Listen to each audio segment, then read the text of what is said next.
Of riding post. I have been not of the weakest in this exercise, which is suited to men of my build, solid and short, but I give up the business. It is too trying to keep it up for long.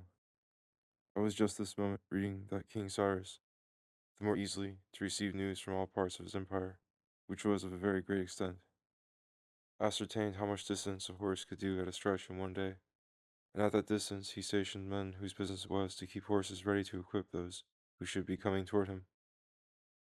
And some say that this speed of travel comes up to that of the flight of cranes. Caesar says that Lucius Bibulus Rufus, being in haste to bring information to Pompey, traveled toward him day and night, changing horses to make speed. And he himself, from what Suetonius says, did 100 miles a day in a hired coach.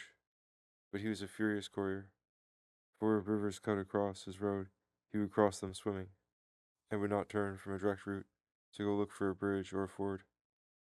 Tiberius Nero, going to see his brother Drusus, who was sick in Germany, did 200 miles in 24 hours with 3 coaches. In the war of the Romans against King Antiochus, T. Sempronius Gracchus, says Livy, by relays of horses, with almost incredible speed, reached Pella from Amphissa on the 3rd day. And it appears, when you look at the location, that they were established posts, not freshly ordered for his ride. Sisenna's device for sending back news to his household was much swifter.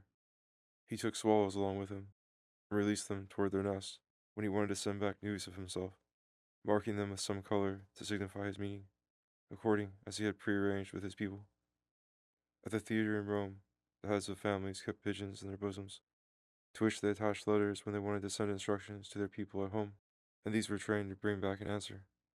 D. Brutus used them when he besieged Matina, and others elsewhere.